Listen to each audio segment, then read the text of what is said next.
All right, here with 2016 Olympian, two-time Olympian, Elena Pirozhkova. So basically, wanted to chat with you about this opportunity you have coming up. Obviously the United States hasn't had an Olympic gold medalist yet. You're one of the 4 girls that has the chance to do that. So can you talk about the opportunity you see as far as you going to the Olympics, haven't been there before, have the experience, and what something like that would mean for women's wrestling? I mean, a gold medal for women's wrestling is just going to be a huge, huge thing. As far as being a 2-time Olympian, I mean, the first time, like, I don't know, it's going to be exciting, you're going to get nervous, but being in that environment, it's like, it's one thing knowing what you're preparing for, and it's another thing totally experiencing it. So I think, I'm not going to stay in the Village this time. Last time I did, the Village is party central. It's a fun place, it's great. But I didn't get my gold medal last time, so it's like this time we're going to stay out of it.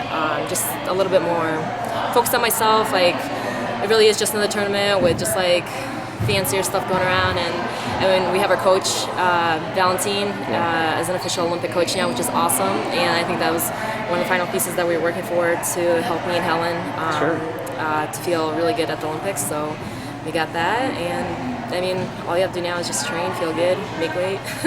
So,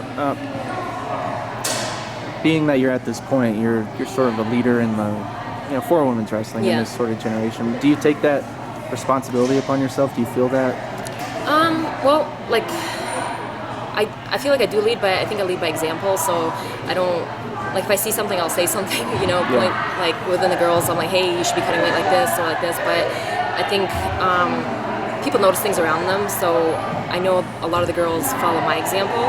So, and that's the best way to do it. It's like one thing to say something and then you're totally contradicting yourself, So I think the best way to be a leader is to lead by example. So that's how I choose to do it. So you've been at this for a while now. I mean, you've seen generations of girls come through, right? I mean, how do you view the growth of women's wrestling and what a successful Olympics could do for it? I mean, so I've been in Colorado for 10 years, competing at the senior level for 10 years, and women's wrestling has really grown since then. It's just really exciting to see the technique, the physique that the girls have now at the world level, the coaches that we have, and it's only going to continue growing. So if we get that gold medal for women's wrestling, it's just going to give us so much publicity, and because like some people still don't know women's wrestling exists, let alone at the Olympics. So I think getting a gold medal is just going to put it in the news, and people are going to be like, whoa, women's wrestling exists, even more. So it'll be exciting. How do you feel about the 4 girls, you being one of the 4 that are going to get to go and have that opportunity? I mean, it's sad that we didn't qualify the 2 weight classes, but the 4 girls that we have, I mean, it could be a potential 4 golds, Yeah. And wouldn't it be exciting to be the first gold medal is technically 4 gold medals. Yeah. That'd be quite an Olympics. What's next for you? What's coming up? After the Olympics? No, before the Olympics. You doing anything? Oh, okay. Yeah, before. Well, I'm going to go to Poland. I'm going to compete one more time, just kind of work on some things that we're getting ready for the Olympics, just kind of test a few more opponents out. And, but nothing exciting besides that. It's just training. We have a camp right now. It's really sore. Are you going to rock the awesome hair? I am. Everybody's been commenting on my awesome hair. I mean, it doesn't look really that fantastic right now because it's like right after practice. That was my bad. Bad timing on my part. Yeah, before practice. Sorry. Before practice. So you can see the purple more. No, but I'm going to keep it. I think it's, I told Flow Wrestling, I think interviewed me, or, I don't know, I had an interview after trials, and they were like, what's up with the purple hair? I'm like, it's sassy.